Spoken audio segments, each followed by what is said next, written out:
Hi, everybody. Just a really quick rundown here on some of the really unusual experiences I've had. And the reason why I've decided to do this video today is because I was on a friend's YouTube channel and we were talking about how when you have your own personal experiences, it becomes your truth and nobody can take it away from you. So no matter how weird things get, it's your truth. So this is how weird things have gotten to me and these are personal experiences. So I know um, the reality of the unknown and the reality of phenomenal and magical experiences. So one of the things that happened was I do a lot of, I have a lot of dream visions and, uh, um, and what a lot of people would call lucid dreaming. So it's where I'm in my dream and I know without a doubt that my physical body is in bed sleeping while I'm having whatever experience it is that I'm having in the dream. And um, that alone makes things kind of crazy when you're able to lucid dream like that. When I reference dream visions, what I'm talking about is it's different from lucid dreaming because it's a vision of what has been or is about to be, and an explanation usually accompanies it to help me understand it. So that's not me participating in that dream, that is me being shown something. So that's why it's a dream vision rather than lucid dreaming. But so in this one dream that I had, and it was not a dream vision because I participated in it.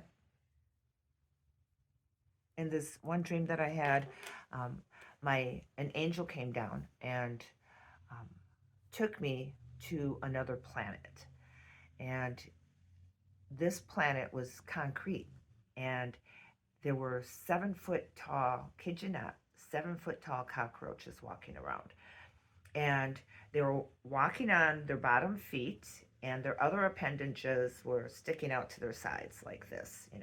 And um, they were carrying, a lot of them were, some of them were wearing hats and a lot of them were carrying briefcases.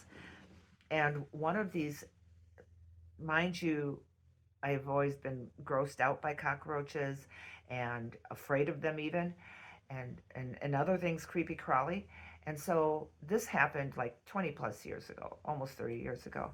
And um, one of the cockroaches, one of the 7 foot tall cockroaches, stopped in front of me and my guide, the angel, and it was looking at me like it was acting like it was one of those skeletons in a science or biology class, right?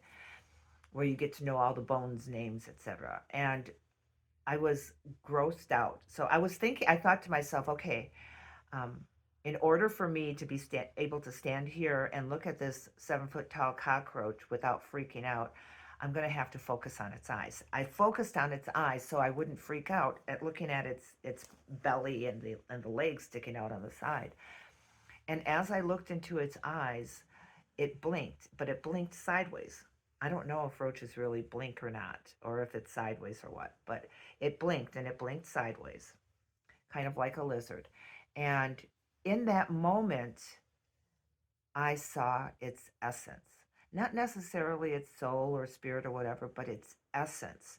And in that moment, when I saw its essence, I had the immediate realization of its right to life, to existence, just like humans or four-legged creatures, etc. In that moment, when it blinked its eyes, I recognized its right to existence. And as soon as I made that recognition, my angel smiled at me and took me back to my body in bed because that's what it had taken me there. It wanted me to see the rights that all life has, that even an insect has a right to existence. In another one, um, an angel came to me and my grandfather had just died. I was living in Georgia, and my grandfather had just died in Wisconsin. I was not able to get back to his funeral. And an angel came and took me up into the heavens and showed me this place with really white, puffy clouds. And he was telling me that this was one of the places that people go when they die. And this particular place was for souls like my grandfather that would be reviewing their life in order to decide what they wanted to do when they came back, when they reincarnated. And the place was filled with so much love and so much um, warmth. It was just, even now thinking about it, I get goosebumps. I didn't want to come back. I didn't, when the angel was going to bring me back to my body, I didn't want to come back. I didn't want to leave that place because it felt so beautiful. So another dream was where I was communicating with the mineral elements. And in that dream, they were telling me um, how the mineral kingdom, rocks and stones, sand, stuff like that, not the plant kingdom, but the mineral kingdom, how they remember our soul sounds, our original soul sounds, the original frequency that we're born into um, when we first come into Earth, and they follow us throughout our lives. And so the mineral kingdom wanted me to remember that, the information that they were sharing with me. So when they woke me up by tickling my feet so that the laughter and the giggling that I was doing is what woke me up. And I remembered the teachings that they gave me. Another one was where I was offered, just before I was offered entry into the Etheric Mystery School, which is not earth-based. It's in the etheric energetic realms. And before I was offered entrance into the mystery school, they put me through a test. And in that test was a television screen, and like old school, like 1960s or whatever, those like a console television. So it's tall and stood on legs and big tube. And there was a movie or a film or whatever of on the television screen of four different ink pens, and they were each a different color. One was blue, one was pink, one was orange, and I think the other one was yellow. And so um, they wanted to see which one I would choose. And they wanted me to put my hand in the television and choose one. And I was trying to tell them that it's a TV. I can't put my hands into the TV to choose one. They told me to trust them. And so, to my amazement, my hand went through the television and I chose one of the ink pens. And I think I chose orange. But so then after I chose the ink pen, they smiled at each other and they smiled at me, and they were impressed by the color that I had chosen. And that was pretty much it.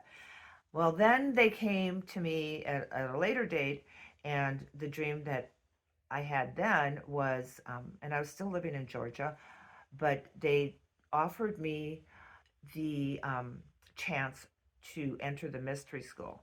So what they did was they took me up into this space that was a school, but it was inside of a mountain, and the walls were all made of rock, the rock from the mountain, and the ceiling was like 20-foot high ceiling at least. It was really tall, and there was windows carved into the rock, into the mountainside, and there was one table there in this large, very large room, and the table seemed to be made out of stone as well.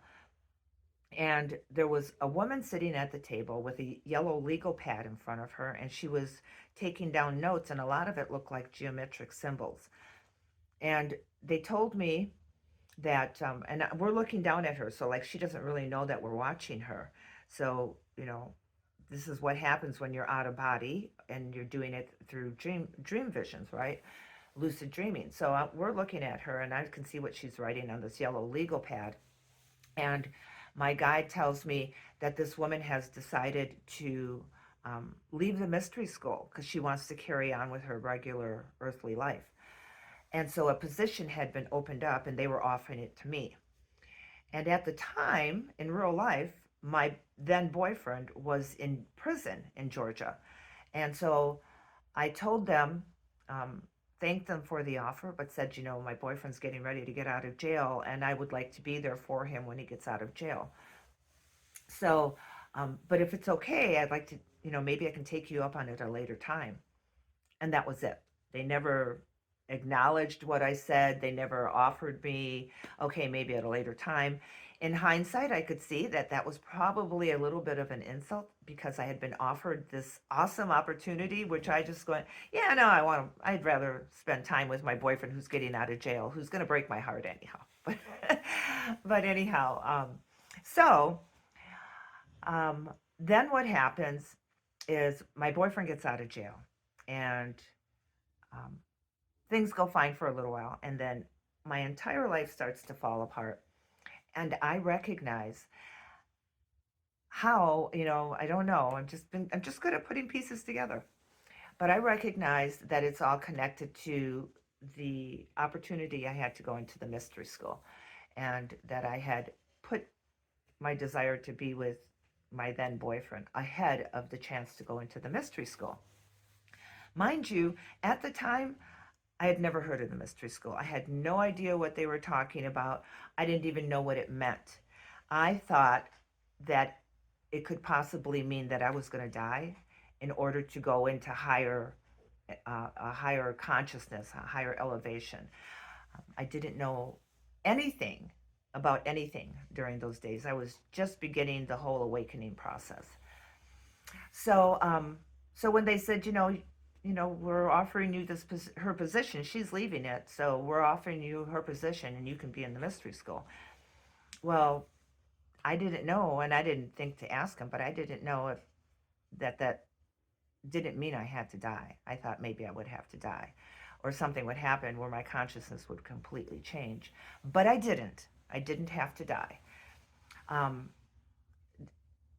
the experiences I had once I was finally accepted into the mystery school, and it took about 2 years before they finally granted me admission.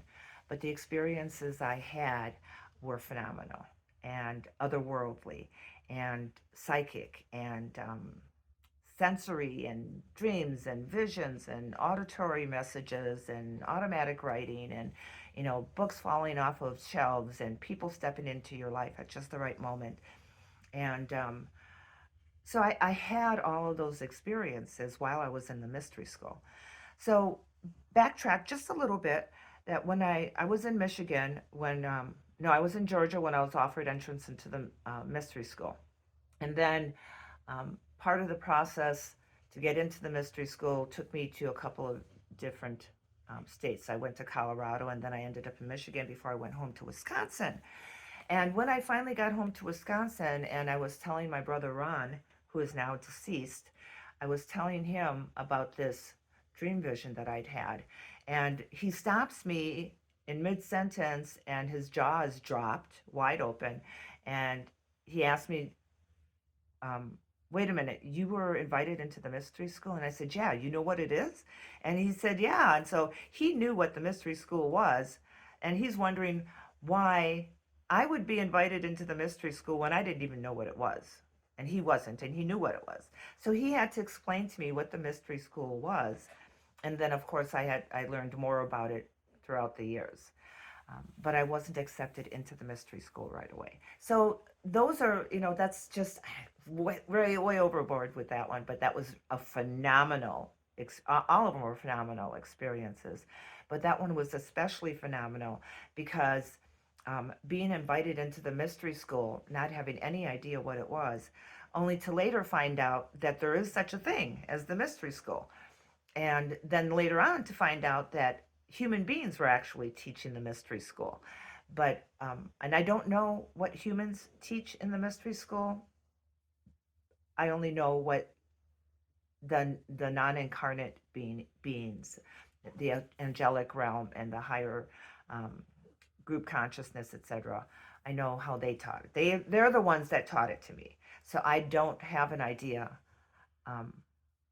somewhat general idea of how humans teach the mystery schools.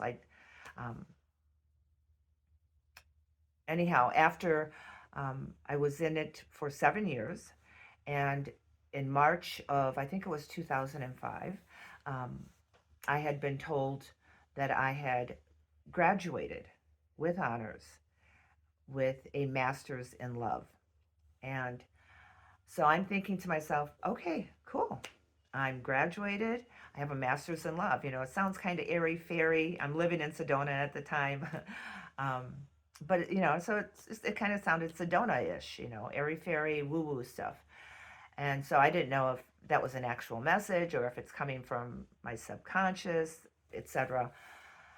But okay, 7 years in, I graduated with a master's in love. And I'm thinking about it, and I'm thinking, well, if I were still in college, because I spent a good 4 years in college, if I were still in college and I had gone for my master's degree, that's probably what it would have taken, right? About 7 years to get a master's in something in a regular college.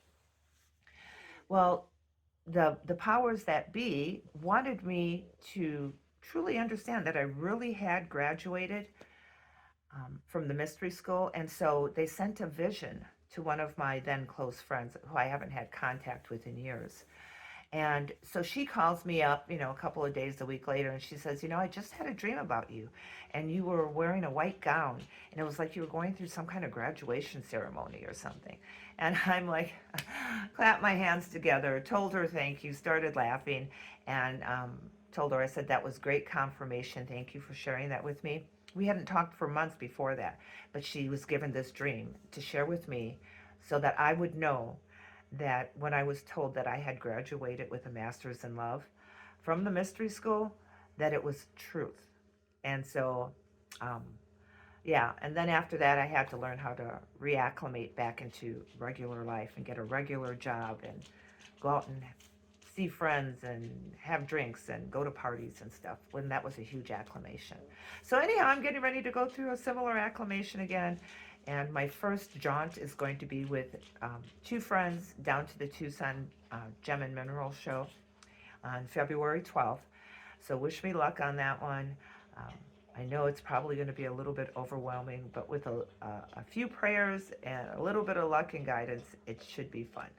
Anyhow, I just wanted to share with you some of the really unusual experiences I've had. Those are the ones that come to mind very quickly, very easily, and I don't have to hem and haw about them or think about them. So yeah, so I'm going to be sharing more, and I'm thinking about starting my own page so that I don't have to put it here on my personal page, so that not everybody is subjected to it. So if you want to see more of this woo woo talk, my real lived experiences, it's no bullshit. It's true experience. Then I will, as soon as I finish putting the page together, I will give everybody a link to it, and you can certainly come follow me there. And then that way, everybody who are all of my friends here on Facebook and followers, you don't have to follow me. I love you too, baby. You don't have to listen to this just because it's on my page. So, yeah, okay. Love you all and have a wonderful day. And hope all my friends and family in the Midwest and on the East Coast are staying warm. Loving the weather out here in Arizona. Bye, everybody.